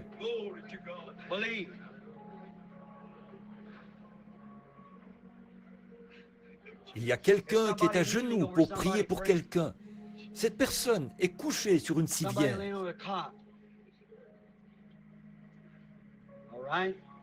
Très bien. Madame, croyez-vous que ce que vous avez entendu est la vérité? Vous le croyez. Si je pouvais vous guérir, je viendrais le faire. Mais vous avez déjà été guéri par Christ. Vous voyez, vous devez simplement le croire. Cette dame qui se tient là, en train de prier, elle priait pour que vous soyez touchés. Je ne vous connais pas, mais Dieu vous connaît. Vous venez également de l'extérieur de la ville. C'est vrai, vous venez de l'Illinois. C'est exact. La ville s'appelle East Moline, dans l'Illinois. Vous souffrez du cancer. Vous êtes la femme d'un prédicateur. Est-ce que vous croyez? Vous mourrez couché là. Pourquoi ne l'acceptez-vous pas ce soir en disant « Je le peux, dans mon cœur, je place ma foi au-dessus de tout ce qui est ici. Je crois que je suis guéri. Je suis dans la présence de Dieu. » Levez-vous, croyez, rentrez chez vous et soyez guéris. Et voilà. Croyez-vous de tout votre cœur? Louons Dieu. Père Céleste, nous te remercions pour toute ta bonté et ta miséricorde. Nous te remercions car tu es encore ici, au beau milieu de tous ces ennuis. Dans ce monde perverti, tu es ici malgré tout. Que ton Esprit, Seigneur, demeure à jamais avec nous. Nous voyons que tu es ici, un Dieu recouvert de peau, dans des cœurs humains, donnant la foi, la révélation et la vision. Tu es Dieu dans ton Église, Dieu dans ton peuple. Nous te remercions pour ceci, Seigneur. Puisse chaque personne croire ce soir d'un même accord et puisse-t-il être guéri. C'est par le nom de Jésus-Christ que je prie. Amen. Combien de personnes là-bas ont des cartes de prière de ce côté-là? Que ceux qui sont de ce côté-là reculent et qu'ils viennent ici au milieu de cette allée. Ceux qui sont dans cette allée-là, venez directement par ici. Prenez simplement votre place. Venez directement par ici. Dès que ceux-là auront fini, que cette file rejoigne l'autre côté, que les anciens s'avancent. Frère Roy, que le Seigneur te bénisse. Je ne savais pas que tu étais assis là. Je veux que les diacres de l'Église s'avancent rapidement, s'ils peuvent entrer, peu importe où ils sont. Venez ici pour nous donner un petit coup de main. Je veux que chacun de vous, pour qui on va prier, lève la main et répète ceci après moi. Seigneur, je crois. Viens au secours de mon incrédulité. Je crois que dans ta présence, alors que je suis ta parole, les mains seront imposées sur moi ce soir. Je vais accepter ma guérison au nom de Jésus. Amen. Que Dieu vous bénisse. Maintenant, regardez, la prière de la foi sauvera le malade. Ils imposeront les mains aux malades et les malades seront guéris. Il a dit à Noé qu'il allait pleuvoir. Cela n'a jamais, je n'ai jamais dit, aussitôt qu'on prie pour vous, vous serez rétablis. Il a dit, ils seront guéris. Il a dit à Noé qu'il allait pleuvoir. Il n'a pas plu pendant 120 ans, mais il a plu. Il a dit à Abraham qu'il allait avoir un bébé de Sarah. Pendant 25 ans, il ne s'est rien passé, mais il l'a eu. Il a dit à Ésaïe qu'une vierge allait concevoir. Pendant 800 ans, il ne s'est rien passé, mais elle a conçu. Est-ce vrai? Il l'a promis. Peu importe combien de temps ça prend, il le fera de toute façon. Croyez cela. Avancez-vous maintenant. Que Frère Capps dirige les chants. Tu vas t'occuper de ceux qui ont des cartes. Maintenant, que tout le monde soit en prière. Notre Père Céleste, nous allons obéir à tes commandements en imposant les mains à ces malades. Je ne sais pas ce que tu pourrais faire d'autre, Seigneur, car tu as dit dans ta parole que tu as acquis leur guérison. Tu as prouvé que tu es ici avec nous ce soir, par la parole qui peut discerner les pensées qu'il y a dans le cœur. Tu l'as prouvé que tu es parmi nous. Et je te prie, Père, de rendre ta parole qui ne peut pas faillir, tellement réelle pour chaque cœur. Toi qui as dit, si vous pouvez croire cela, de ne pas douter, mais de croire cela. Dites à cette montagne, ôte-toi de là, et ne doutez pas, mais croyez que cela arrivera. Il n'a pas dit quand. À la Pentecôte, tu as dit aux gens d'aller attendre là-haut. Tu n'as jamais indiqué l'heure, ni le jour. Tu as dit jusqu'à ce que. Maintenant, ils viennent pour accepter leur guérison. Puissent-ils ne penser à rien d'autre que le fait qu'ils sont guéris, jusqu'à ce que vienne leur délivrance. Nous t'obéissons en leur imposant les mains en tant que croyants. Au nom de Jésus-Christ. Amen. Très bien. Approchez-vous maintenant. Vous êtes guéris. Que Dieu vous bénisse. Allez-y, c'est bien. Tout est possible. Crois seulement. Crois seulement. Crois seulement.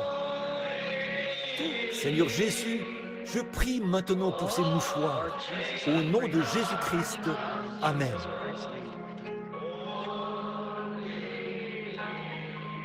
Je me demande si nous pourrions changer ces paroles. Maintenant, je crois. C'est maintenant que je crois.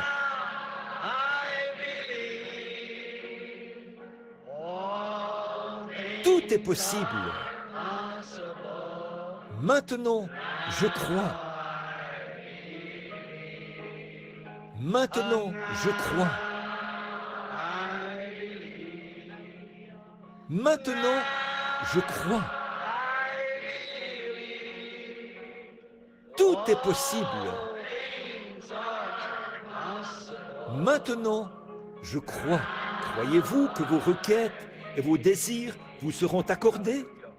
Do you believe that what has been asked and desired shall be granted?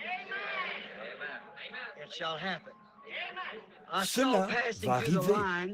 Il y a quelques instants, j'ai vu passer dans la ligne quelques-uns de mes amis italiens de Chicago.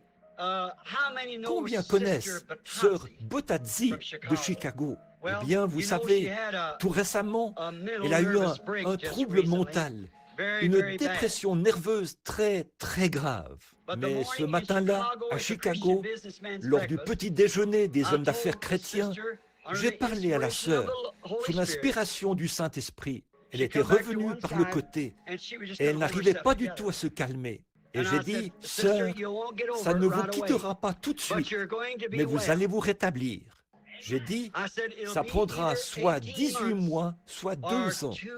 C'est exactement dans cet intervalle-là que vous allez vous rétablir. L'autre jour, pendant que je lui parlais, je l'ai entendue témoigner. Elle était tellement heureuse. Elle n'avait jamais été si heureuse de toute sa vie. Elle roulait en voiture. Elle n'était pas en paix. C'était comme si la présence de Dieu l'avait quittée. Bien entendu, c'était de la dépression nerveuse, vous savez. Et tout d'un coup, tout s'est rétabli, suivi d'une grande sensation de joie. Et la puissance du Saint-Esprit était sur elle. Elle a pleuré, elle a crié, il passait vraiment des moments merveilleux. Il y a environ 3 ou 4 semaines, ou 1 mois. Je l'ai entendu témoigner il y a 2 dimanches. Et elle a dit, frère Branham, quand je suis retourné, j'avais noté ça, et je me suis procuré la bande. Ça faisait exactement 18 mois, jour pour jour. Amen. Est-ce que vous l'aimez? N'est-il pas merveilleux?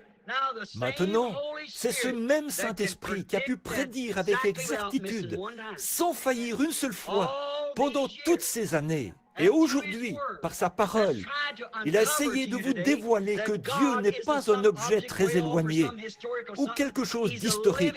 Il est vivant, au temps présent. Sa parole se manifeste. Il se cache derrière un voile humain dans son Église, se révèle par votre foi et par ma foi, unis ensemble, quand nous nous rassemblons pour former une entité de Dieu. Je ne peux rien faire sans vous. Vous ne pouvez rien faire sans moi. Nul ne peut faire quoi que ce soit sans Dieu. Donc, tous ensemble, cela forme une entité, une connexion. Dieu m'a envoyé dans ce but. Vous croyez cela? Et voilà, ça arrive. C'est exactement ça, voyez, parfaitement confirmé. Peu importe ce qui ne va pas chez vous, ce que n'importe qui a dit, si de tout votre cœur, vous croyez que vous allez vous rétablir, rien ne pourra jamais l'arrêter. C'est ce qu'il a dit. Et il a dit, les cieux et la terre passeront, mais ma parole ne faillira pas. Croyez-vous cela? Combien prieront pour moi, pour la prochaine série de réunions où j'irai? Je suis celui qui a besoin de prière. Voyez, tout le monde m'a rejeté, voyez, sauf vous. Et pourtant, il y a une semence là-dehors. J'ai envoyé une lettre en Afrique du Sud. Ils ne veulent pas me laisser venir, à moins que je signe un document stipulant que je baptiserai tout le monde 3 fois d'un côté, une fois pour le Père, une fois pour le Fils et une fois pour le Saint-Esprit, vers l'avant, et que de l'autre côté, je baptiserai vers l'arrière, une fois pour le Père, et que j'enseignerai que c'est ça la doctrine. Je leur ai écrit une lettre. J'ai dit, le Saint-Esprit essaie de me faire revenir en Afrique ces dernières années. Il veut utiliser mon ministère là-bas, où 30 000 personnes ont accepté Christ en un après-midi. J'ai dit, souvenez-vous que le sang de ces âmes retombera sur vous et non sur moi. J'ai offert de venir, mais vous n'en voulez pas. Je me demande ce qu'il en sera en ce jour, alors que Jésus, le Fils de Dieu, a été mis hors de l'Église et que la parole a été rejetée.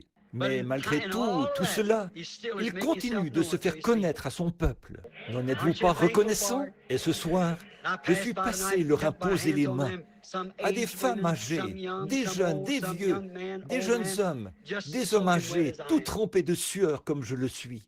J'ai pensé, ils sont assis là.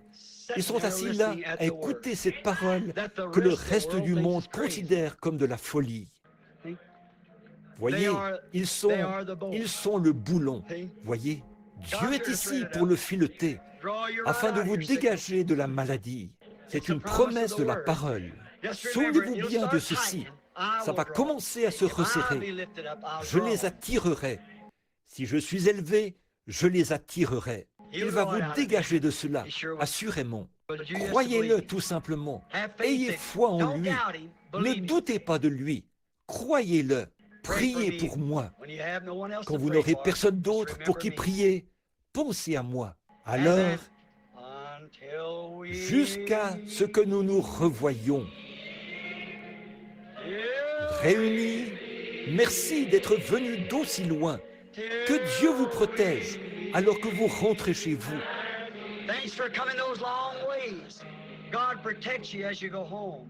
Réunis, saluez tous les chrétiens. Saluez-les de la part de ce groupe qui est ici. Que la paix de Dieu repose sur vous. Shalom. Dieu soit avec vous jusqu'à ce jour.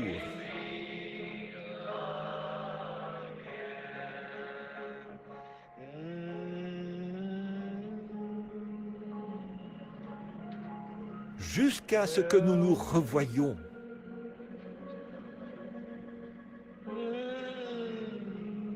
Aux pieds de Jésus. Jusqu'à ce que nous nous revoyions.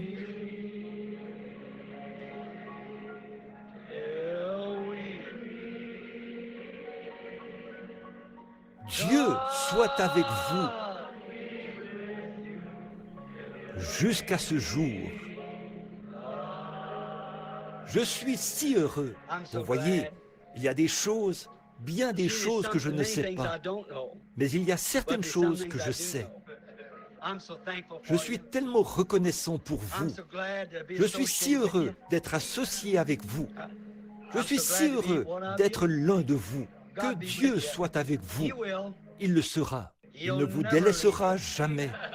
Il ne vous abandonnera jamais. Il ne vous quittera pas. Vous avez franchi le voile à présent. Voyez, Je suis si content ce soir de voir frère Palmer. C'est l'un de nos pasteurs associés ici. Il vient de la Géorgie. Frère Junior Jackson est quelque part dans le bâtiment, dans un coin à l'arrière. Nous sommes contents de la voir. Frère Don Raddle est assis ici. Oh, il y en a tellement. Je ne sais pas si j'ai oublié quelqu'un. Frère Ben Bryan est ici.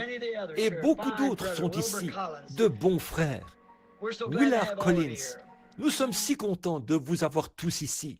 Je me demande si nous pouvons nous lever juste un instant maintenant. Courbons la tête maintenant, jusqu'à ce que nous nous revoyions.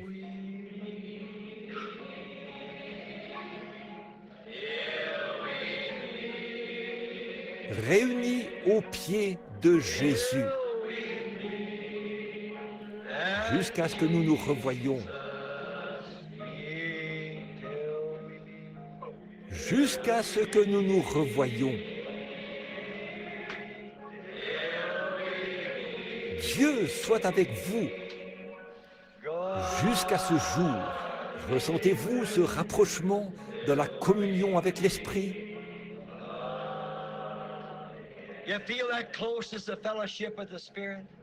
Fredonnons cela. J'ai remarqué que frère McKinney de l'Ohio est avec nous. Frère John Martin est son frère.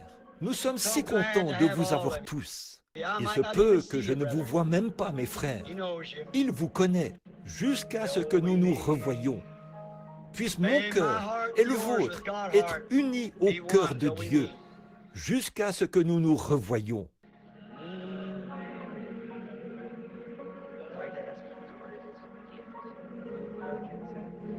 J'aimerais demander à quelqu'un de terminer la réunion. Alors que nous courbons maintenant la tête pour prier, nous essayons de faire savoir à chaque ministre que nous sommes contents qu'il soit ici. Tous les laïcs, vous, les gens du Tennessee, de l'Ohio et d'un bout à l'autre du pays. Les femmes que j'ai rencontrées là-bas aujourd'hui ont fait tout le trajet depuis Boston. Nos frères de couleur qui viennent du même endroit étaient ici ce matin. Il y en a tellement qui sont venus de différentes régions du pays. Je vous remercie, mes chers et fidèles amis.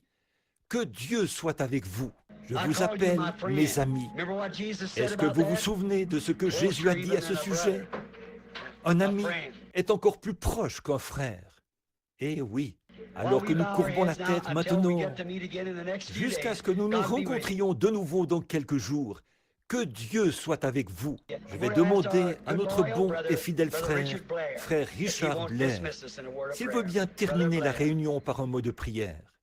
Frère Blair.